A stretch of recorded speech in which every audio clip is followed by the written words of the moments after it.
Es un privilegio esta vez poder presentar al hermano Pablo. Él es un evangelista cuyo apellido Finkenbinder fue dejado de lado por un largo tiempo.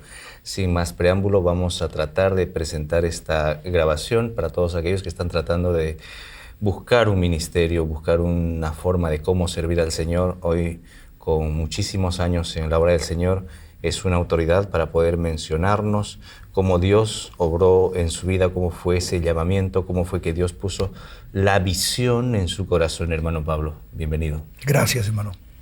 ¿Cómo Dios trabajó en su vida? ¿Cómo llamó? ¿Cómo transformó? ¿Y cómo le puso la visión en el corazón? ¿Cómo hizo que Dios hiciera lo que hizo hasta hoy? Supongo que tengo que darle algo de crédito al hecho de que nací en un hogar cristiano. Aunque no toda persona que nace en un hogar cristiano Es nieto. es nieto necesariamente. Y también no toda persona que nace en un hogar cristiano es ministro. Yo tengo 5 hijos, ninguno son ministros. En el caso de mi padre, él tuvo 5 hijos también y 3 salimos ministros. Pero no necesariamente es así el hecho, ¿no? Pero en parte eso obviamente ha tenido algo que ver. Pero aparte de eso, el Señor me llamó a mí específicamente para ser un ministro de Él. Un llamado muy específico, muy claro y muy palpable, que no había forma de yo negarlo nunca jamás en toda mi vida. ¿Cómo es un llamado de Dios? ¿Cómo pueden entender? Muchos dicen que van al seminario, al instituto a prepararse, pero uno puede entender cómo es que Dios está llamando, o es que la palabra de Dios llama a todos por igual y algunos tienen una convicción. ¿Sabe, hermano Rubén? El llamado para el ministerio es específico. Tan específico que la persona llamada para ser un ministro de Dios a tiempo completo y para toda su vida, que lo es así, ¿no? Desde antes de nacer ya Dios lo había escogido. Y hay, por supuesto, muchos casos bíblicos donde eso se refiere. Está Jeremías, por ejemplo, está el propio David, está Samson, que desde el vientre de su madre Dios lo llamó, que él después inclusive hasta falló, aunque por fin ganó una tremenda guerra muriendo él mismo, ¿no? O victoria muriendo él mismo. ¿Quién más? Pablo, el apóstol Juan el Bautista, llamados desde el vientre de su madre. Así es que yo tengo esa profunda convicción. ¿Cómo se desarrolla su niñez? ¿Cómo es su juventud? ¿Hay siempre pincelazos de Dios que va obrando en la niñez, en la juventud, en el colegio? Nací en Puerto Rico, como dije ya padres misioneros. Y mi vida era la vida de cualquier muchacho. Inclusive despreocupado de las cosas más serias de la vida. Salía yo, una cosa que sí recuerdo es que todas las mañanas, después de que se lavaban los trastes del desayuno, salíamos a jugar nosotros los niños. Mi madre iba a la cocina para que se ayudara con la lavada de trastes y eso, y mi padre iba a la sala. Pero inconscientemente nosotros los niños estábamos con las antenas levantadas para escuchar 2 palabras. Mi padre decía ya en un momento dado, cuando entraba mi madre, decía, a orar. Y solo una vez tenía que decirlo. Y salíamos corriendo. Y no, hermano Rubén, porque nos encantara ese momento. Al contrario, para nosotros era muy aburrido. Era porque si no lo hacíamos, la parte sur de nuestra anatomía, mirando nosotros al norte, llevaba las señas de no haber obedecido a tiempo, qué sé yo, por un par de semanas. Mis padres eran muy rígidos, muy amorosos, pero también muy rígidos en disciplina. Y esa fue parte de la formación mía, ¿no? Yo recuerdo que a la edad de 11 años, me preguntan cuándo acepté yo al Señor. Uno que nace en un hogar cristiano casi no recuerda cuándo aceptó al Señor. Y yo no me atrevería a decir que esta fue la primera vez que yo conocí al Señor, porque yo oraba antes y todo eso, ¿no? Pero tenía 11 años cuando se va a la iglesia, con mi madre sentada junto a mí, y el pastor está predicando, y yo comienzo a llorar. Inclusive me dice mi madre, ¿te pasa algo, hijo? Y dije yo, no, nada. Ella comprendió que era una especie de lucha espiritual que estaba sufriendo, yo no. Y el pastor hace el llamamiento, no recuerdo ni qué predicó. Recuerdo que su nombre era Federico, no recuerdo el apellido, Federico no sé qué. Hizo llamamiento y yo pasé adelante. Y lloré ante el Señor pidiéndole perdón por mis pecados. Los pecados de un niño de 11 años, ¿no? ¿Qué podrían ser? Pero ese evento lo tengo claro en mi mente. Y yo uso eso como el día en que yo acepté al Señor como mi Salvador. Después de eso, que sé yo, tuve mis andadas por aquí y por allá. Regresamos a Estados Unidos, yo cuando tenía 15 años, mi padre pastor de una iglesia. A los 16 años, cuando yo cumplía 17 años, yo le dije a mi padre, yo no quiero seguir ya en la escuela. Nos habíamos, hermano Rubén, mudado de escuela a escuela porque mis padres se iban de un lugar a otro. Misionero. ¿No? Sí, los de misionero. Y de ahí que yo nunca alcancé altos grados en la escuela. Ni altas cifras, ni altos grados tampoco. Y yo no me gustaba la escuela. Y recuerdo que cuando cumplía en Nueva York, en el estado de Nueva York, cuando cumplía 17 años, yo podía salirme, de acuerdo a la ley. Y yo le dije, cumplí 17, le digo, papá, yo no quiero ir a seguir en la escuela. Estaba en el tercer año de high school. ¿Cómo decimos en español? ¿Secundaria? Secundaria. Tercer año de secundaria, y eran 4 años. Y yo le dije, yo no quiero ir a seguir en la escuela. Y me dice él, hijo, en nuestra casa tú no mandas. Mientras tú comas en nuestra mesa, nosotros mandamos. Pero papá, yo no quiero ir a seguir en la escuela. Recuerdo que le saqué un montón de cosas y por fin, honestamente hablando, le di un golpe bajo a mi padre. Le dije, papá, es que la escuela me está arruinando espiritualmente. Y mi padre es pastor, ¿no? Y él pensó un momento y dijo, teníamos, dicho sea de paso, en la iglesia, de nuestra iglesia de Nueva York, algunos jóvenes ya en Bible School, Instituto Bíblico, en Zion Bible Institute, que era en Rhode Island, Sion, Instituto Bíblico Sion, que era un instituto, ¿cómo dice? Independiente, sin muchas exigencias académicas. Nada más que la persona tuviese ansiedad de Dios y hambre de servir al Señor. Más bien ellos, en vez de crear profesionales, creaban ministros llamados de Dios. ¿No? Era su ardor de la que comenzó el instituto. ¿No? Y me dice mi padre, si tú vas a Zion, yo permito que tú salgas del high school. Y fue así de mala gana que yo fui a Zion Bible Institute. Era mi única opción, no lo hice porque quería. 15, 16, 17 años uno tiene unas miradas hacia el sexo opuesto, la juventud y las ganas de la libertad. ¿Cómo lucha un Pablo Finkenbinder? Pues yo tuve todo eso. Tradicional y normal como sí, cualquier otro muchacho de 16. Yo tuve todo eso, sí. Todo eso era parte de mi vida, sí. Recuerdo yo inclusive las canciones de aquel entonces. No había una aureola sobre el hermano Pablo. No. Y mucho menos yo la reconocía, si hubiese algo. No. Un llamado sí, pero yo no lo reconocía. Lo digo ahora porque miro para atrás y veo casos bíblicos y sé que Dios me había separado para esto, pero yo no lo sabía. Para mí era una vida normal, no tenía nada que ver ni con Dios, no digamos ya con llamamientos. Yo quería servir al Señor porque quería servirlo, porque era el camino que conocía, ¿no? Pero no es que yo fuese un gran espiritual, nunca lo fui, por cierto. Y no lo soy. Soy muy antimístico, yo soy amístico. No me gusta el misticismo por nada en la vida hasta el día de hoy. Sirvo al Señor y todo eso, pero mi esposa es la espiritual del hogar. No yo, sigo mi esposa. Y digo eso para añadir lo que usted dice, que mi vida era una vida muy normal, de joven, muy normal. Como digo, fui al instituto de mala gana. Llegué allá y cuando llegué al instituto, la espiritualidad de los jóvenes comenzó a agarrarme a mí. Y yo comencé a orar con ellos. Desde que comencé... ¿Había misticismo en el seminario? No tanto. Sí había, era pentecostal, pero un espíritu moviéndose en medio de... Un espíritu moviéndose, sí. O sea, diferente a un misticismo, un espíritu en medio de una iglesia. Exactamente, sí. Yo no veía allí cosas raras, como se ven a veces en algunos lugares, no. Nada de eso, pero sí espiritualidad, oración, lectura de la Biblia, todo eso, ¿no? Y desde que comencé yo a entrar en ambiente espiritual, comenzó en mí a entrar en mi corazón una inquietud espiritual. Voy a darle palabras a esto, aunque no me llegó en palabras, me llegó nada más en sentimiento, en el corazón. Es una cosa que muy subjetivo, ¿no? Yo quiero, hijo, que tú seas un misionero. Esa era no era voz, ni eran palabras. Era una sensación, una sensación, sí, una sensación. Y yo decía, ¿cómo iba su lectura bíblica? ¿Era un asiduo lector de la palabra del Señor? No lo he sido, no lo había sido. En ese entonces no lo era. No lo era, lo leía esporádicamente. Como cualquier joven 10 o normal 15 en el años lugar. acá yo tengo una lección especial, una lección. Aprendí un sistema para leer la Biblia que para mí ha sido grandísimo, muy poderoso, que quizás tengamos el tiempo de darlo porque es muy importante. Pero en ese entonces no, más que todo en ese entonces no. Era el sistema picaflor, picando de un lado a otro. Picando de un lado a otro, sí. Buscando algún pasaje que me pudiera alimentar en ese momento, ¿no? Pero sin estudio, sin hacerlo, excepto los estudios que me exigían. Para rendir exámenes. Exactamente, sí. No es lo correcto. No es lo correcto. Pero era yo. Pero es la gracia de Dios en medio de ello. Exactamente. Y es el llamado de Dios, aún a pesar de ello. Qué cosa, ¿no?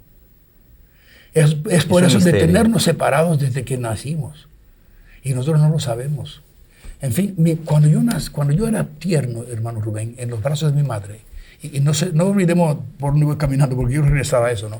Cuando yo era meses, mi madre me cuenta que ella sintió que Dios, inclusive ella habla de una voz, y yo no sé hasta qué punto habrá sido audible esto, ¿no? Pero ella habla de una voz que le dijo a él, ese hijo no es tuyo. Y mi madre pensó que yo moriría de infante, que eso quería decir que yo iba a morir como infante. Y dice mi madre que ella dijo, no, Dios, es mío, él es mío, por favor, no me lo quites, es mío. Ese hijo no es tuyo. Por favor, Dios, y lo dice ella con mucha emoción, o lo contaba, ya está con el Señor allá, que yo era de Dios, que ella era de ella, no de Dios, sino que de ella. Responsabilidad de padres y de madres también es algo que estamos viendo Sí. como análisis. Sí, ¿no? sí. Y por fin ella sintió que yo le estaba diciendo, es que te lo he dado para que me lo cuides, pero no es tuyo, es mío. En fin, regreso. Entonces, Okay. cada semana tenía un devocional. Un devocional. Tipo devocional, pero era de noche. Una capilla. Capilla, sí, era de noche, sí. Y yo recuerdo que en ese momento, en esa noche, yo estaba muy, muy lleno de esa inquietud. Señor, por favor, quita eso de mí, no puedo, yo no quiero ir, quita eso de mí, Señor. Y ahí estaba frente de mí. Cuando voy viendo, hermano Rubén, y digo esto con mucho cuidado, porque no quiero que nadie, y que lo escuchen bien nuestros oyentes que están con nosotros ahora, crea que esto es general, porque no lo es. Ni quisiera yo dar la impresión tampoco que otros tienen que recibir esta misma impresión que yo recibí. Voy viendo delante de mí, en mi visión mental, en mi cabeza, un campo de algodón blanco, todo, abriéndose las bellotas en las espigas, inclusive cayendo al suelo y pudriéndose en el suelo, y yo sabía que eran almas que se iban al infierno, que Dios me estaba diciendo, estas son tu responsabilidad. Yo decía, Señor, quita eso de mí, no puedo. Tenía 17 años yo. Y de ahí una especie de cambios cinematográficos, disolvencia, que ya no eran las almas, sino que era, algodón blanco, sino que eran rostros. De mis propios hermanos latinoamericanos, rostros, pero por millones. Hace como 4 o 5 semanas atrás de esta fecha presente, yo estaba en Paraguay. Y me llevó hermano Vince, el misionero de Arnoldo Vince, al Callao. Al Callao se llama, al norte de Paraguay, donde habían solo indios. Y voy viendo delante de mí a en todos estos años yo no había visto eso. A esos mismos rostros, indios. Habían como, yo no sé, 1,000 o 2,000 enfrente de mí, allí. Y yo voy viendo, yo ahí hice el llamamiento, estos pasaron adelante. Yo entro gente y por primera vez recordé yo mi visión relacionándolo a rostros. Estos eran los rostros. En fin, veo los rostros y me están diciendo a mí, Pablo, tú tienes algo que darnos, no te nos niegues, por favor, no te nos niegues. Y yo recuerdo que seguí orando, por favor, Señor, quita eso de mí, quita eso de mí, quita eso de mí. Y no, al contrario, hubo otra disolvencia y ya no eran ni los rostros ni el algodón, sino que ya era yo, mi cabeza recostada sobre el madero de una guillotina. A cada lado el armazón, y de arriba el cordel que bajaba, la cuchilla arriba, que al jalar el cordel, ahí y de un tajo iba mi cabeza rodando, ¿no? Y decir yo, sí yo iré, era decirle al Señor, jala el cordel y mátame. Ahí iban todas mis ambiciones, jala el cordel y mátame. Y recuerdo cuando por fin, débil y cansado, dije, bueno Señor, si tú no aceptas otra opción, yo iré, jala el cordel, mátame. 2 reacciones instantáneas, hermano Rubén, tocaron mi corazón. me sentí libre. Libre, libre, libre, como que levantaron la jaula del pajarillo y tenía todo el universo libre, libre, libre. Y la otra reacción era un deseo instantáneo de ser misionero. Instantáneo. En ese momento yo hubiera sido misionero, que nunca se me ha quitado en todos esos años. 5 años después fui a El Salvador, Centroamérica. ¿No será una mezcla de pasión? ¿En qué sentido? Pasión que no solamente implica lo racional, sino la parte emocional interna que Dios pone, que es una pasión por las almas perdidas, que es una carga. Quizá esa pasión fue la que Dios me dio cuando yo estaba diciendo, no, Señor, no quiero, no quiero, no quiero. Y que la mantiene hasta hoy. La pasión esa, hasta hoy, sí, fuertemente. Y hoy en día... Que no tiene razón. No se puede explicar, no se puede analizar, no admite análisis, una cosa así. Es algo dentro del corazón de uno, que no lo explica uno ni admite análisis, pero está fuertemente allí, permanece allí. Para mí que la persona, y no hablemos ahora de Pablo, de otras personas, nuestros amigos que están con nosotros, la persona que siente un ardor en su corazón y no se le quita ese ardor, y no se le quita, y no se le quita, y no se le quita, yo siento que es de Dios. ¿Cuál es el equilibrio? ¿Sopesarlo con la palabra de Dios? ¿Tratar de establecer? Puede ser una pasión engañosa. Sí, pero si es pasión engañosa, yo creo que se disolverá. Si es pasión engañosa, si es no únicamente una pasión pasajera, lo será así, será pasajero nada más, no permanecerá. ¿Cómo distinguirlo? Quizá el tiempo es lo que lo define. Quizá es el tiempo que lo define.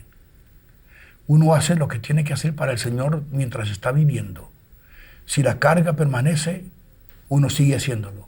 Si no permanece, uno sabe que fue una emoción pasajera. Pero si permanece es porque es del Señor. Yo creo que es porque es del Señor. Continuamos. Sí, de ahí yo, como dije ya, sentí instantáneamente el deseo de misionero. Fue mi primer año de instituto bíblico. Vine al segundo año y vine al tercer año. En el tercer año conocí a mi esposa. Fue cuando ella llegó también al instituto. Un ángel. La primera muchacha con quien de veras me enamoré, porque tuve muchachas a montones, ¿no? Que duraban 3 días, 2 días. Que eso es una práctica normal que hay que enseñarla, ¿no? Yo creo que supongo que sí. Pero es cuando la conocí a ella, a las 2 semanas le escribo a mis padres, encontré a la mujer con quien me voy a casar. Y le dije a ella, ella es Malinda Mae Sorsentruber, pero la conocemos como Linda. Le dije a ella, te quiero con todo mi corazón. Y te quiero no solamente como una novia, sino te quisiera como una esposa. Pero tendrás que saber que yo soy misionero y que si estás conmigo tendrás que estar sujeta a ser también una esposa de misionero. Recuerdo que se lo dije como a las 2 o 3 semanas de conocernos. Fue una declaración romántica. Sí, no muy romántica. Sin embargo, para ella fue la confirmación del principio de nuestro noviazgo, porque también ella de 9 años había recibido un llamado del Señor para ser misionera. Yo no sabía eso, por supuesto, ¿no? Pero así fue y nos casamos 1 año y medio después de conocernos y vinimos a Nuevo México, un ligero pastorado, 18 meses, y de ahí a Centroamérica, El Salvador. El momento de la explosión del ministerio, ¿cómo es ese salto desde un tiempo normal, natural, como todo ministro? Inclusive seco. Probablemente seco, no lo sé, pero tiene que haber un momento de explosión, donde uno dice, vamos allá, más allá de Judea, vamos más allá de Jerusalén, vamos a Samaria. ¿Cuál es ese momento, ese instante? Yo supongo que en el caso mío fue cuando comencé radio. Llegué a Centroamérica en el año 43. Y aquí hay que diferenciar, digamos, la visión de evangelista y la visión de pastor, de maestro. Que en ese entonces yo no lo había definido. Podría haber sido pastor, podría haber sido... Y lo fue. Lo fui, pero no se ajustó a mi personalidad, supongo yo, porque nunca... Cuando fui de misionero, ya fui quizás como... Llegué a El Salvador haciendo varias cosas. Trabajando con jóvenes, estaba en las asambleas de Dios. Trabajando con jóvenes, ayudando a iglesias, ayudando a pastores, resolviendo problemas quizá. en lo que un joven puede hacer, que no es casi nada, ¿no? En fin, en el año 53 o 54 comencé a sentir una inquietud por más allá. ¿Cuántos años tiene desde un ministerio tradicional y normal? ¿10 años, del 42 al 52? Como 10, 12 años. Un ministerio tradicional, podríamos llamarlo. Tradicional. Tendría que llamarlo así. Yo no lo conozco de ninguna otra forma. Como misionero tradicional. Y por allá, quizá por el 54 aún, comencé yo a sentir una inquietud y leí un artículo en una revista donde el artículo decía que el mundo era una revista cristiana y era un artículo misionero, que el mundo pagano crecía 3 tantos más de lo que iba creciendo el mundo cristiano. Y yo leí eso y saqué el análisis de la cosa. O sea, ¿qué quiere decir? Que vamos cada año perdiendo terreno. En cuanto a promedios, perdiendo terreno. Y llegará el tiempo cuando el grupo cristiano casi ni siquiera figurará en lo que toca al montón de personas paganas, si esto va creciendo así y si ese promedio sigue. Y dije yo, Señor, no puede ser así el caso. Algo tenemos que hacer. Y no sé cómo radio, sentado yo a mi radio, recuerdo ahora, en San Salvador, en mi casa, corriendo para ir para abajo la gama de frecuencias de radio. Y pensé yo, hombre, radio, dije yo. Interesante esto. ¿Podría radio servirme, dije yo, para llevar mensajes a los inconversos?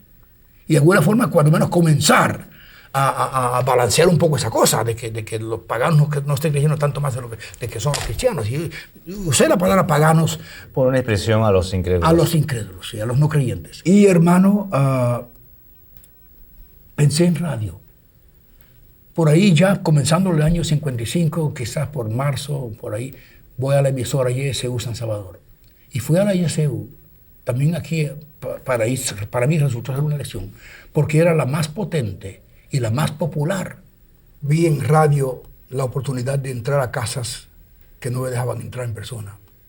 Eran los días cuando si un evangélico tocaba la puerta e invitaba a alguien a la iglesia evangélica, era para que lo llamaran a uno hereje, hijo de Martín Lutero, ¿y sabe qué? En forma muy, muy enojada y denigrante. Y yo pensé, se me ocurrió esto. En los tiempos de Cristo, bajaban al enfermo a través del techo a la presencia de Cristo. Hoy yo puedo bajar a Cristo a través del techo de la antena, ¿no?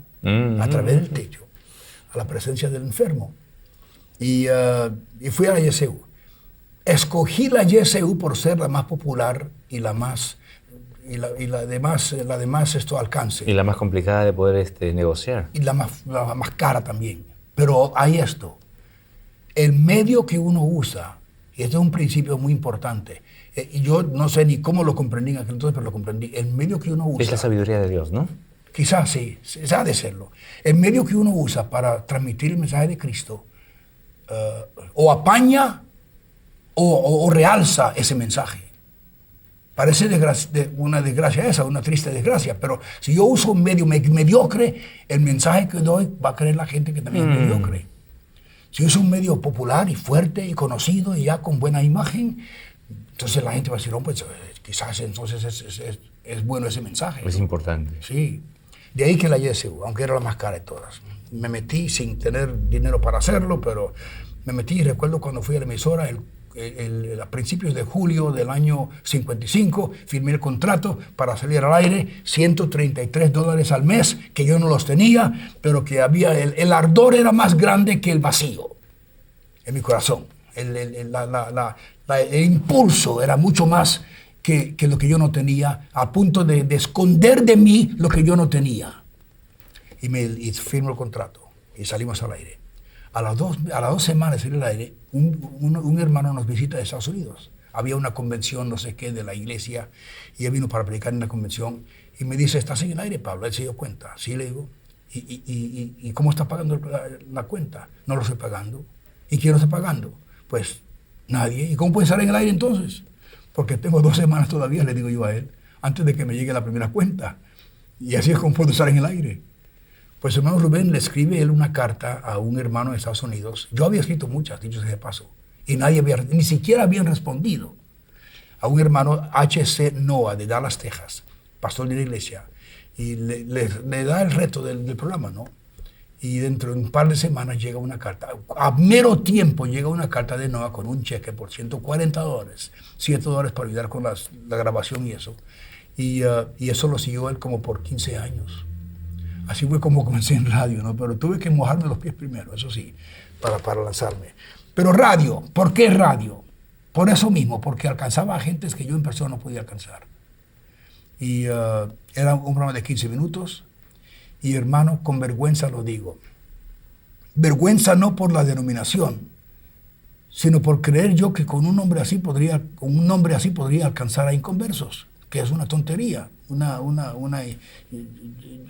estupidez. La voz evangélica de las asambleas de Dios. Imagínense, ¿a quién podría yo alcanzar con eso? Podría haber llamado la voz fundamentalista, cristiana, bibliocéntrica, sí, teocéntrica. Todo eso, sí.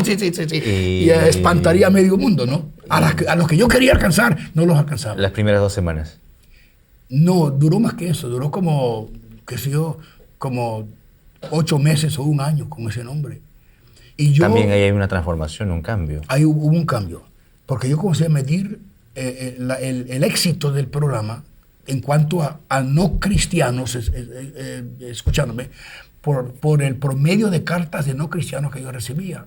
Y no era casi nada. Entre 100 cartas que podía recibir, 2 o 3 eran de inconversos. Casi nada. Y de ahí no pasaba. Y otra vez el corazón. Y yo reconocí que algo anda mal aquí. Y reconocí que 2 cosas andaban mal. Uno, el nombre. Otro, el hecho de que estaba usando himnos cantados. Y en ese entonces en las iglesias tradicionales de Latinoamérica, en este caso iglesias católicas, no cantaban himnos. Era música de órgano, baco, quién sabe qué, pero no cantaban, hoy sí lo hacen, pero no cantaban himnos, ¿no? Así que yo cambié eso, cambié el nombre a la Iglesia del Aire y quité todos los himnos cantados y únicamente usé, para música era 15 minutos, para música usé orquesta nada más, himnos orquestrales, ¿no? Y el cambio subió el porcentaje a un 6 u 8, a veces 8%, era el máximo, un 8%. Pero de ahí no pasaba, como quiera, de ahí no pasaba. Y en el año 62 me llaman de la YSU para decirme, hermano Pablo, hay un problema. A la hora que usted sale del aire, 7 menos cuarto de la mañana, 6:45, estamos perdiendo la audiencia, el auditorio, se está yendo a la otra emisora, Radio Reloj. Y yo le dije, pues ustedes no quieren perder a esa gente, yo tampoco, ¿qué me sugieren?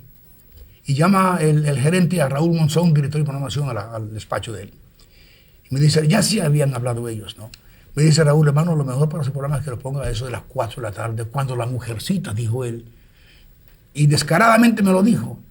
Pueden así reposadamente escuchar un largo, 15 minutos, un largo monólogo acerca de Dios. Y a Dios gracias que Él me dio la paciencia y la humildad de ponerle atención. Yo le dije, Raúl, yo no Y parecía una ofensa en ese momento. Pues para un ministro, ser una ofensa. Era lo mejor que tenía, los 15 minutos. Pues sí. Y la otra persona decía que un mensajito. Pues imagínese, largo monólogo. Imagínese, largo monólogo. En fin. Dios dio sabiduría para escuchar las palabras. El Señor me ayudó, sí. Y yo le dije, Raúl, yo no quiero cambiar la hora. Tiene que haber otra solución. La AI me dice que no le va a gustar. ¿Y qué es? Que se haga un microprograma. ¿Y qué tan micro debe de ser? Le digo. 3, 4 minutos, me digo yo. Me dice él a mí. Le digo, no puedo. Con que no puedo meter en los 15 todo lo que tengo que decir. Y me dice él, otra puñalada. Vaya a su despacho, tráigame cualquiera de las cintas. Yo se los reduzco a 3 minutos y usted me será testigo, no le he quitado nada esencial. Y como digo, a Dios gracias que no sé si la muy bella diplomacia latinoamericana, que en muchos casos es hipocresía, o si Dios mismo, no sé, pero yo le puse atención al muchacho. Y le dije, Raúl, deme un par de semanas para pensarlo. Y en esas 2 semanas pregunté a un montón de gentes y los hermanos me decían, no, mejor que sea más largo. Y si había un amigo, y a un amigo que no era hermano me decía, pues... Una duración por ahí. Es cosa suya, es una duración. Como quiera, yo con eso comprendí que de veras era muy largo. Y regreso con Raúl Monzón y le digo, Raúl, hago el cambio con 2 condiciones. Una, que me dé 3 tiempos por día. Me dice Raúl, imposible, estás pidiendo 3 diferentes audiencias. Y eso no cabe en nuestro programa, ¿no? Pero ¿cuál es el otro? Me dice él. Le digo yo que me ayude usted con el formato del programa. Y cambia Raúl y me dice, ¿sabe qué? Porque me permite hacer eso, sí voy a dar los 3 tiempos al día. Y luego dice, pero lo primero que tiene que irse es ese nombre que se tiene. Todavía ellos, la iglesia del aire, hasta un ritmo que la iglesia del aire. Y había cambiado, ¿no? De la expresión grande a la iglesia del aire, pero todavía seguía... Pero sigue la iglesia del aire, 7 años. Cumplieron 7 años. Y le digo yo a él, pues Raúl, ¿qué le pongo entonces? Y habrá pensado, hermano Rubén, él, qué sé yo, 20 segundos a lo sumo. Y dice, póngale un mensaje a la conciencia. Y luego me dice él, hermano Pablo, si no tiene a mal, permítame a mí prepararle la presentación y yo con mi voz presentarlo a usted. Y dije, pues Raúl, sería una honra para mí. Y en efecto así fue. Dios utilizó a un incrédulo. Incrédulo. Pero profesional. Profesional. Y hasta el día de hoy, quien me presenta, él ya murió. Murió inclusive, entiendo yo. Lo mejor no digo porque no tengo seguridad. Pero murió. Hasta el día de hoy es que él quien me presenta. Es la misma voz. La misma voz, es Raúl Monzón. Un mensajero, ese es Raúl Monzón. Un momento de reflexión en la vida diaria. Hasta en la voz del hermano Pablo. Hasta el día de hoy es él quien me presenta. Qué cosa, ¿no? Y hermano, otra cosa más. A los 3 o 4 meses ya vi la diferencia. Todo subió de un 8% a 50 y más por ciento de cartas de inconversos. Inmediatamente comenzaron a llegar cartas de inconversos. Inmediatamente. Con cortar el largo del programa y con añadir la ilustración, que esa fue otra cosa en el corazón de Dios que yo en ese entonces no lo reconocí como Las Dios. analogías, que la Biblia está de así como Sí, siempre Dios sí, nos muestra sí, con sí, analogías, pero de repente de pronto no entendemos. Iba un hombre de Jerusalén a Jericó, en fin, pero así fue como ocurrió eso. Un amigo mío en San Salvador, Neco McEntee, que ya murió, me dice, Pablo, un amigo inconverso, yo quiero que vayas conmigo a una sesión que estamos teniendo. Él lo que quería era añadirle más al grupo que se estaba reuniendo. Y digo yo, ¿qué es? Pues no te voy a decir. Pero hay una sesión especial que hacen que yo quiero que tú vayas a ver. Y voy allá con ellos y voy viendo a 40, 2 cosas me tocaron. 40 profesionales que tenían el dinero suficiente como para pagar la cuota y tomar el curso. Y la otra cosa era los de ilustraciones. Era el curso de Dale Carnegie. El curso ¿Cómo hablar en público? adiestramiento personal de Dale Carnegie. ¿Cómo comunicaría eso, no? Y voy viendo yo a 40 profesionales que eran personas que yo estaba pensando, ¿cómo alcanzamos al gremio profesional? ¿Cómo lo alcanzamos? Y 2, el uso de ilustraciones. Tomé el curso entero, 14 semanas. Le pagué a Linda para que también lo tomara, para que lo estuvimos juntos en esto, 14 semanas. Y tomamos el curso. Luego de eso, comencé a invitar, conseguí yo la American Union Church. ¿Cómo decimos en español? Para los de la embajada, una iglesita, una capellita bien linda, muy formal y muy elegante para los de la embajada americana y otros americanos que viven en la ciudad. Y solicité yo que me dieran una noche por semana para usarlo. Yo no me atreví a contarle a nadie que estaba discriminando y llamando a profesionales a que escucharan el evangelio. A nadie le conté, ni a los misioneros le conté, a nadie, al principio a nadie. Pero en fin, fui con él al curso, tomé el curso, y comenzamos, invité a gentes a esas capillitas que yo había alquilado, invitamos a gentes, la primera noche llegaron como 12, el siguiente viernes llegaron como 6, el siguiente viernes llegaron 2, McEntee y otro, y me dice con McEntee, hay un problema, Pablo, ¿y qué es? Que no queremos cantar. Yo estaba presentando un culto corriente, ordinario, evangélico. Los 3 himnos, la prédica, solo que la ofrenda no hacía. Pero lo demás era un culto ordinario. Y me dice, Neco, no queremos cantar, Pablo. Solo levántate y háblanos. 2 personas apenas habían llegado, ¿no? Y yo no dije nada a Neco McEntee, no por esa cortesía de diplomacia latinoamericana. Le dije, pues gracias, Neco, lo voy a pensar. Pero dentro de mí, yo me di a mí mismo, pues Pablo, ¿quién es el profesional aquí? Neco, tú eres el profesional. Tú eres quien sabe cómo se hace un culto evangélico. Pero voy a mi casa esa noche, hermano, y no nos hablamos con Linda, porque estamos derrotados. Son las noches cuando uno se acuesta con la esposa de espalda en espalda, y le rasca uno la piel y no se atreve a rascarla por miedo de que ella piense que uno no quiere dar a entender que uno está despierto, sino uno da a entender que uno está bien dormido y que nada lo molesta a uno, el machismo nuestro, ¿no? Y los ojos bien abiertos. Y los ojos bien abiertos, sí. Pues a eso de que si yo 2 de la mañana me dice, hijo, me dice, sí, le digo yo a ella, oremos que Dios nos ayude en esta cosa. ¿En qué cosa digo yo? El machismo nuestro, ¿no? Pues sí, que parece que no está resultando la cosa. Oremos y pidamos a Dios que nos ayude. Y yo me humillé y dije, pues sí, hija, tienes razón. Nos arrodillamos. Señor, si es tuyo esto, revélalo de alguna forma. Me acuesto de nuevo y me duermo. Y hermano, sueño un sueño que no se me olvidará aunque viva 100 años. Sueño que estoy presente cuando el Señor está junto con los discípulos, cuando el Señor está dictando el sermón de la montaña. Y en la montaña, lo llamamos el sermón del monte, ¿no? Pero, y me voy yo recordando que no habíamos cantado. Y ella en el discurso. Y codeo al que está a mi lado y le digo, el maestro ya está predicando y no hemos cantado. Este no me hace caso. Codeo al otro en el sueño, el maestro ya está en la prédica y no hemos cantado.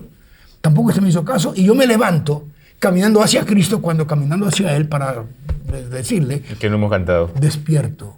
Y despierto avergonzadísimo, reconociendo que yo estaba tratando de traer a un ambiente donde no cabía liturgia nuestra que en el ambiente nuestro era sagrado. Y es maravilloso. Y maravilloso, pero que en ese sencillamente no cabía. Y caí en cuenta yo el mal que estaba haciendo. El otro viernes regreso, 2 personas nada más, Neco y ¿quién era la otra? No recuerdo. Estela de Dolberg. Y digo, Neco, tú tenías razón. No vamos ya. No le dije del sueño, tenía vergüenza de contarle del sueño.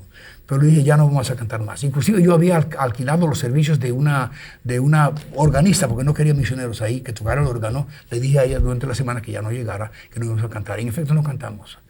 Ahí comenzó a crecer la cosa. De profesionales, que se yo, a 8, a 10, a 15, a 20. Hoy hay en San Salvador una iglesia llamada Josué.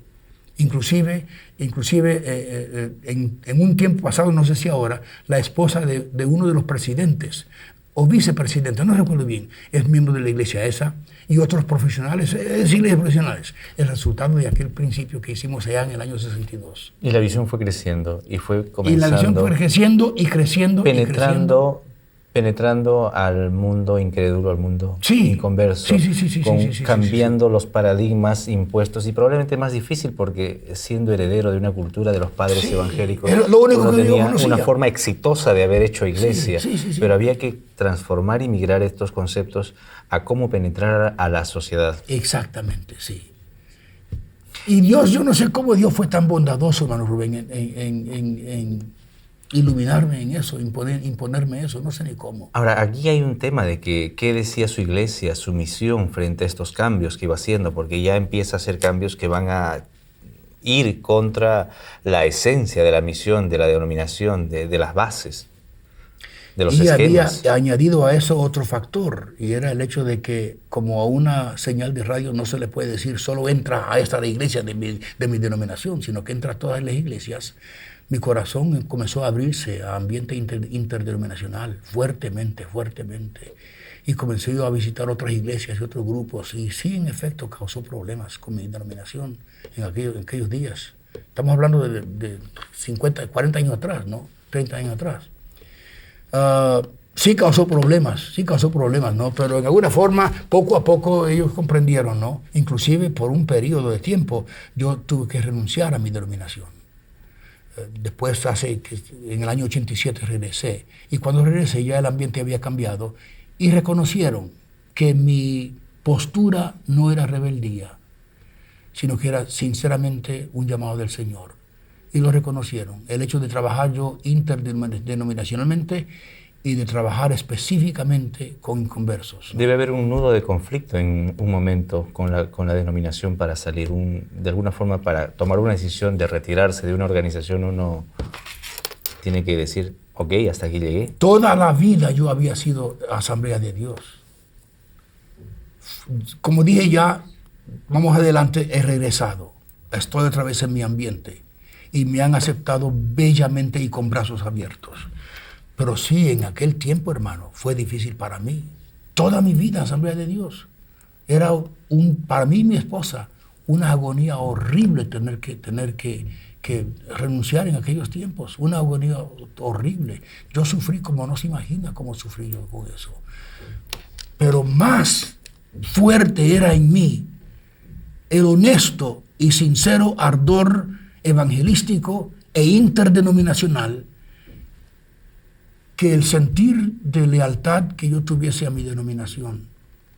Nunca fui rebelde, Dios lo sabe. Nunca fui rebelde. Lo que hice, lo hice porque no había dentro de mi grupo un encaje para ministerio inter. Por eso lo hice. ¿Siempre fue miembro de una iglesia local? Siempre fui miembro de una iglesia local, en Costa Mesa, California. Siempre. Llegamos a Estados Unidos. ¿Es parte de su principio? Muy parte de mi principio. Muy parte de mi principio. La persona que cambia de iglesia en iglesia es la persona que no está allí para dar, sino solo para recibir. Y yo estoy en mi iglesia para dar. Recibo obviamente también, pero estoy para dar, no solo para recibir, sino para dar. Así que yo debo estar ahí permanentemente. Nos mudamos a Estados Unidos en el año 64. Mis hijos ya estaban en universidad y nos necesitaban. De ahí que nos transferimos a Costa Mesa, California, porque ahí estaba. Nunca había vivido en California, pero mis hijos estaban ahí en la universidad y nos mudamos ahí a California. Desde que nos mudamos, llegamos a ser miembros de una iglesia de la Asamblea de Dios en California, ahí mismo, en Costa Mesa. Hasta hoy. Hasta el día presente. Miembros activos. Viajamos mucho y no podemos estar todos los domingos, pero cuando estamos ahí, nuestro dinero aporta a la iglesia, nuestra presencia aporta a la iglesia, y aparte de eso, yo soy miembro honorario del cuerpo de diáconos de la iglesia y consejero cuando hacen oración, después del que el pastor predica, llama que vengan los prayer counselors, consejeros de oración, y yo subo con los demás para orar con cualquiera persona que necesite oración, ¿no? Sí, somos fieles en esa iglesia y es convicción mía, convicción fuerte. Me gustaría pasar a un paréntesis familiar en la vida de todo siervo. Hemos leído algunos comentarios de Linda que menciona de que ha sido un matrimonio normal y tradicional con conflictos, pero que a veces ella muestra de que ha habido demasiada entrega al ministerio y muy poca entrega a la familia. ¿Cómo se puede manejar o cómo entiende esta divergencia? Y debo de aclarar que somos ella y yo, a estas alturas, muy francos en desnudarnos ante la gente. Y lo entiendo porque quieren enseñar con esa experiencia. Sí. Pero yo fui un hombre, fui un marido muy malo, hermano. Yo me divorcié de ella y me casé con el ministerio. Y para mí todo era ministerio. Inclusive abandoné también a mis hijos, hermano. ¿Sabe que en esos días, cuando yo entré al ministerio, en el año 42, 43, 44, por ahí, se decía que uno tenía que... Inclusive me vino eso desde mi niñez, en Puerto Rico, que el ministro debía de renunciar a todo y ser ministro. Primera prioridad, ministerio. Ya, qué sé yo, segunda, tercera, cuarta, quinta, décima, la familia. Y ese fue mi... ¿Debe ser una práctica? Esa fue práctica mía. Yo desgraciadamente accedí a eso. No era cosa que se enseñara directamente, como decir, en un instituto, pero en la práctica esa era lo que se hacía, ¿no? Prácticamente era lo que se hacía. Y yo lo hice también. Y fallé horriblemente. Quiero dejar asentado para mis hermanos que están con nosotros ahora y que posiblemente yo no sé cuánto tiempo podrá durar estos momentos de práctica que estamos teniendo nosotros, pero hasta donde duren, que primero la consagración personal ante el Señor. Segundo, familia. Nos dice la Biblia claramente de qué sirve que salvemos a medio mundo y nuestros hijos se pierdan, nuestra familia se pierda, ¿no? Y también por la importante necesidad de que nuestra familia esté con nosotros. Hay una cosa muy sutil aquí en esto, hermano Rubén, y es que si yo pongo primero el ministerio, y luego, después, quién sabe cuándo, a la familia, el ministerio se convierte en competencia contra la familia. Ellos lo ven como una competencia, lo ven casi, hasta inclusive como un enemigo.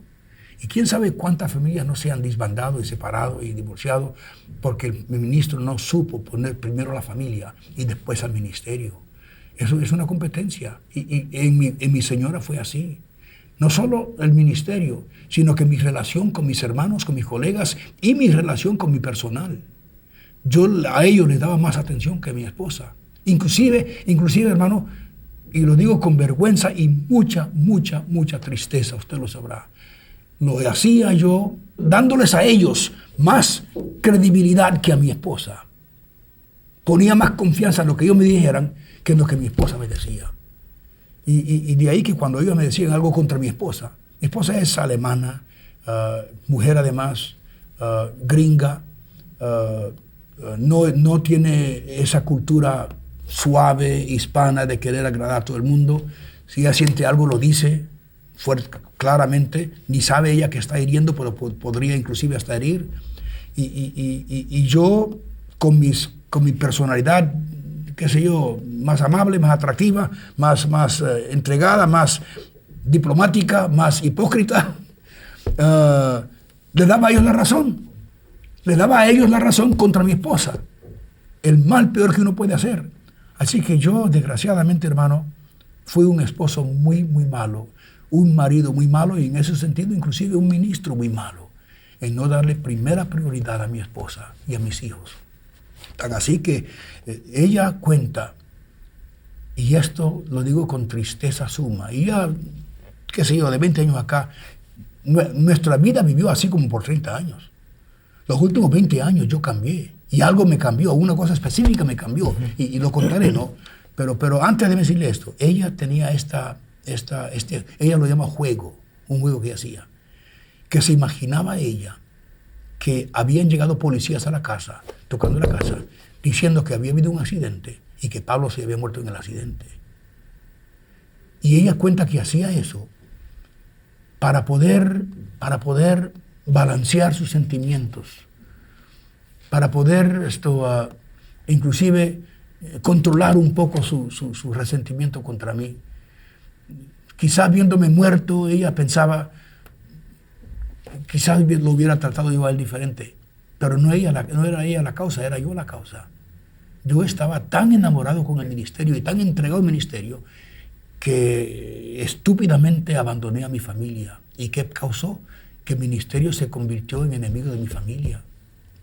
Ahora, cuando la familia es primero, hermano Rubén, ellos se unen con uno en el ministerio. Yo no reconocía eso. Si pongo a la familia primero, el ministerio sale ganando. Porque ya no soy yo con el ministerio, sino que ellos también con el ministerio. Sale ganando. Pero si pongo yo al ministerio primero, el ministerio sale perdiendo. Qué paradójico eso, ¿no? ¿Cómo cambia?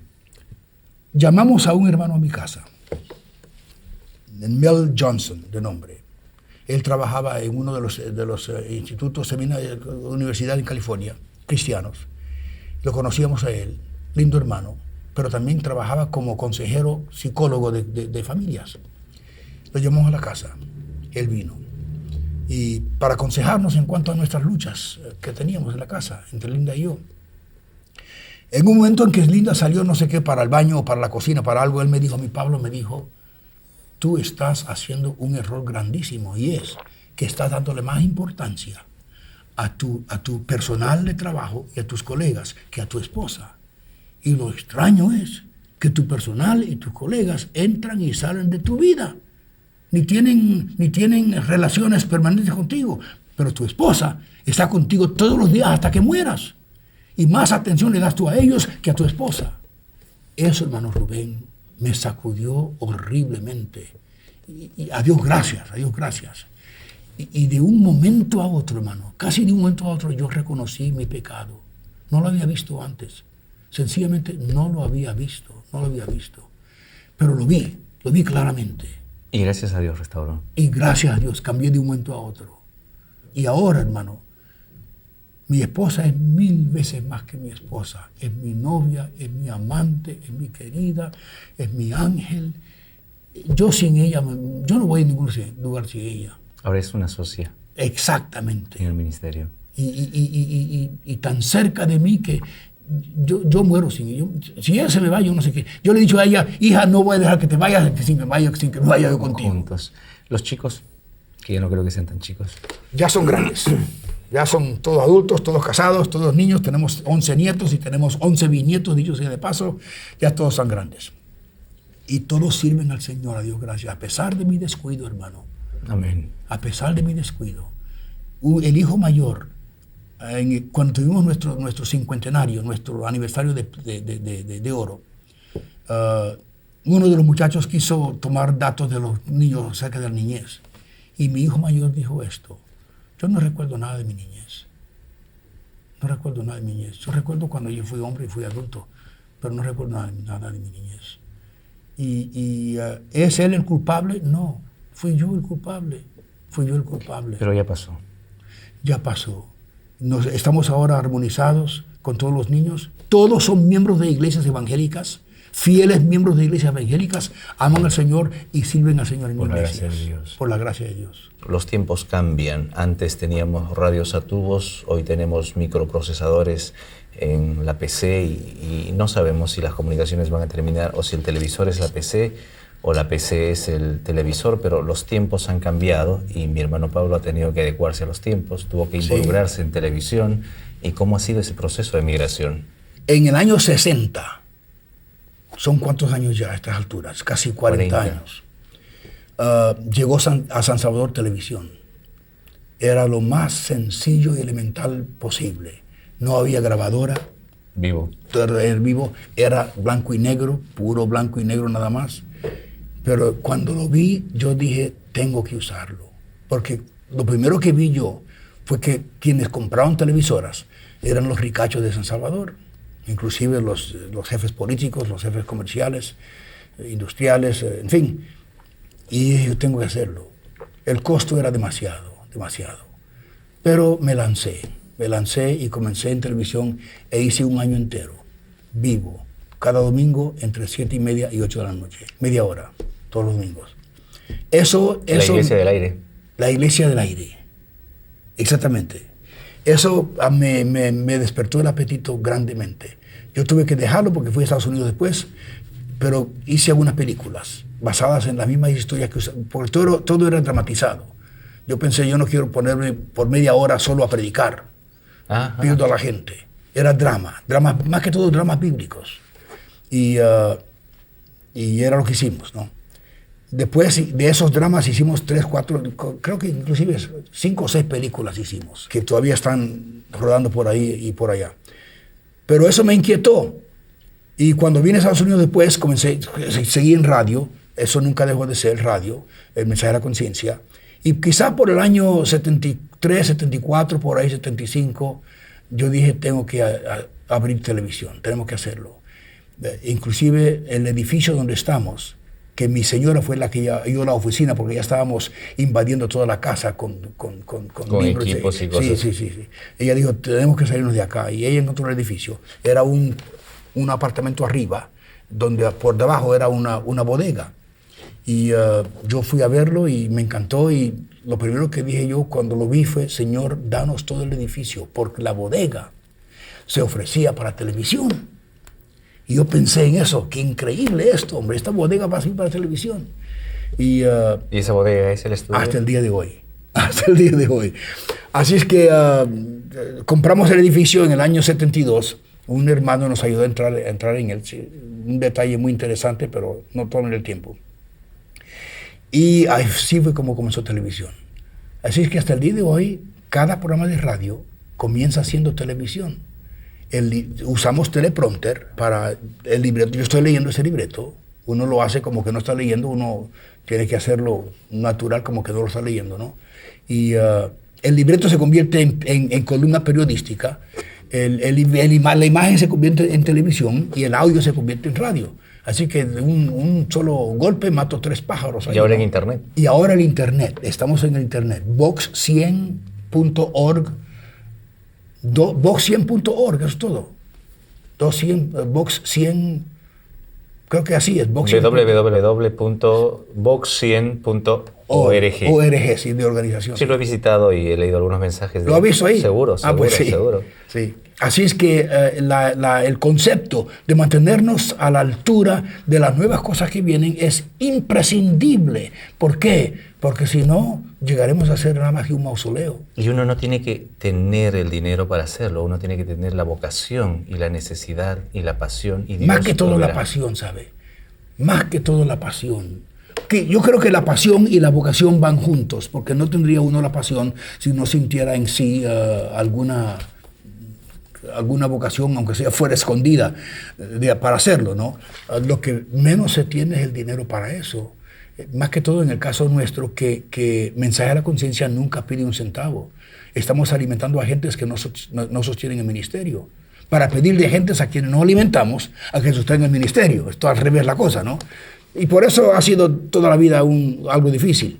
Pero no me estoy quejando. Dios ha sido quien ha sostenido y hasta el día de hoy no tenemos nada en el banco, pero hemos sobrevivido todas las luchas habidas y por haber. ¿Cómo trabaja la relación de las almas salvadas? Es decir, supongo que hay hijos alrededor del mundo porque se han convertido con los mensajes. ¿Se canalizan a través de iglesias locales? ¿Cuál es la forma de poder manejar? Uno de los conflictos es, bueno, yo predico y van a haber muchos salvados al otro lado de la televisión. ¿Y cómo así? Sí. Y más que todo en el caso mío, donde no los invito a cierta iglesia. Al principio muchos de los hermanos, más que todos los dirigentes de organizaciones evangélicas se quejaban conmigo. Hermano Pablo, se está perdiendo. Mi respuesta desde el principio, y sigue siendo la misma, es esta. El programa de mañana es mi seguimiento, porque siempre mañana hay otro programa. Y el de mañana es mi seguimiento, y el de mañana es mi seguimiento, y el de mañana es mi seguimiento, y el de mañana sin fin, mañana sin fin. ¿Y qué ocurre? Que poco a poco esa persona se va inquietando. Estoy yo en Louisville, Kentucky, en una sesión de Billy Graham, dando unos seminarios en español. Había muchos hispanos. Entre ellos un hermano levanta la mano. Dice, hermano Pablo, me dice, ¿puedo tomar la palabra? Seguro, digo. Yo nací en Antofagasta, Chile, y me crié en Antofagasta, Chile. Mis padres católicos. Es lo corriente y ordinario, ¿no? Pero mis padres, desde que yo tenía 5, 6, 7 años, nos obligaban a escuchar un mensaje a la conciencia, sin saber ni siquiera quién era usted, ni de dónde venía, ni nada de usted. Porque yo nunca me identifico como nadie, solo hermano Pablo, ¿no? Y dice él, llegó a ser en mi casa nuestro altar familiar, sin saber qué era altar familiar, su mensaje a la conciencia. Poco a poco después yo salí de la casa y mi inquietud espiritual me hizo, inclusive inconscientemente, ir buscando caminos cristianos y encontré una iglesia, acepté al Señor. Hoy soy pastor de una iglesia bautista grande en Miami, Florida. Mis padres ya han venido a Cristo y hoy gano yo muchas almas para Cristo. Tiene una sociedad con el Espíritu Santo. Usted predica y el Espíritu Santo se encarga de establecer las formas localizadas y personalizadas. Y hay una razón importante para eso, hermano. Es que si yo comienzo a invitarlos a una iglesia, ¿qué ocurre? Yo pierdo a la gente. Hay un análisis hecho por un señor Engel, no sé si lo ha visto. Él dibuja en la pared una especie de línea, la voy a poner recta, aunque él lo hace en forma diagonal. En el centro está la cruz de Cristo. Para la izquierda del centro está el no creyente. Y comienza con el que está allá más cerca de la cruz número 1. 2, 3, 4, 5, el 5, poco le importa lo de Dios. Ya el 10 es un pecador acérrimo, ¿no? Al otro lado de la cruz, al lado derecho, está los que vienen a Cristo. Los primeros, número 1, son los primeros que vienen al Señor. Después 2, 3, 4, 5, ya los que están en Cristo. El 10 ya es porque está listo para ir al cielo ya, ¿no? Ahora, ¿a quiénes predico yo? Yo predico a los que están por 3 o 4 o 5 menos, que no conocen a Cristo. Y si yo voy presentando muchas jergas evangélicas, invitación a iglesias, y vengan acá y manden dinero, ¿qué hago? Los pierdo, porque no me van a escuchar. Así que desde el principio tuve yo, quizá del Señor viene, yo no sé ni cómo vino, pero tuve la inquietud yo de no hacer nada que fuera muy, entre comillas, evangélico. Aquí en Lima, Perú, estamos en Lima, Perú, el canal 5 de Lima, Perú, Genaro Delgado Parker, en el año 82, lo visité yo a él, un hermano local, hermano Benito Aicaya, me llevó donde él. Y para el programa, él ya había visto uno de los programas. Y me dijo, bueno, Pablo, yo quiero su programa. Y yo le dije, señor Parker, Delgado Parker, yo no puedo pagar, es lo único. No, ni le estoy cobrando. Deseo su programa, digo, porque es lo único que he visto, que es espiritual sin ser religioso. Ahí está. Y la razón por qué tantos inconversos acá escuchan el mensaje de la conciencia, que son muchos, es porque estoy predicando yo por acá al hombre masculino que no conoce al Señor, que quizá ni le importa conocer al Señor, pero yo quiero que él conozca al Señor. Así que lo voy motivando poco a poco. Si me hago muy cristiano, dicho entre comillas, lo pierdo. lo pierdo yo a él. ¿Le molestan los imitadores? No, es hasta un lujo. Ayer me conocí con Manolo Rojas. Ya nos había conocido antes, pero él llegó ayer ahí al hotel y hicimos una grabación con él. No me molesta. En ese sentido nada me molesta. ¿Cómo lucha con el poder, con la fama? Pues quizás lucho con la fama por no luchar con la fama, no lucho. No. Yo no soy tan importante como para que eso me afecte, hermano. Esa es la gran verdad y se lo digo de todo corazón, desde lo más profundo de mi alma. Yo no soy tan importante y la verdad es esto. No, ningún ministro lo es. Los medios hacen de sí, pero aún así, imagen. Es que yo sé, hermano, que si no fuera por la gracia de Dios, la unción del Espíritu Santo, la involucración del Espíritu Santo en todo lo que yo hago, cualquier resultado que yo tenga no permanecerá. Lo repito, si no fuera por el envolvimiento del Espíritu Santo en lo que yo hago, cualquier cosa que yo hago no tendría efecto permanente. Podré convencer a alguien intelectualmente, pero si no es Dios quien lo hace, no tendrá efecto. Así que, ¿qué crédito puedo darme yo a mí mismo? Ninguno. Su deseo final. Alguien me preguntó eso. Hermano Pablo, cuando usted muera, ¿qué pensamiento quiere dejar atrás? Y pensé, fue primera vez que me habían golpeado con una pregunta así. Yo dije, hermano, si eres honesto, yo creo que lo que yo quiero ser conocido nada más como un siervo. Solo como siervo. Y eso suena muy, qué sé yo, muy romántico, qué sé yo, muy espiritual, suena muy humilde y demás, pero sale de mi corazón. Yo quiero ser siervo. Nada más, siervo. ¿Qué le dice a un ministro que en este momento nos ve? 2 o 3 cosas. En primer lugar, ministros, se puede ser santo. Sean íntegros hasta lo último. El tesoro más grande que usted tiene es su reputación. Lo más grande que tiene es su reputación. Y llegue a 60, 70, 80 años, ¿qué lo seguirá? Su reputación. Sea fiel en todo, e íntegro en todo y santo en todo. Luego de eso, cuando entre a alguna empresa cristiana, no lo abandone. Sea fiel a la empresa cristiana, a donde Dios lo llame. No salte de una cosa a otra, de una cosa a otra y a otra, sino que si siente que Dios lo ha puesto allí, entonces ahí quédese. Por grandes que sean las luchas, el secreto del éxito está en sobrevivir los problemas sin brincar uno. Y lo de sobrevivir no es más que no morir. El sin brincar, ese es el asunto. Sobrevivir todos los problemas sin saltarse uno de una cosa a otra. Dios le bendiga grandemente. Ha sido el hermano Pablo con nosotros y que Dios prospere estas palabras. Permiso.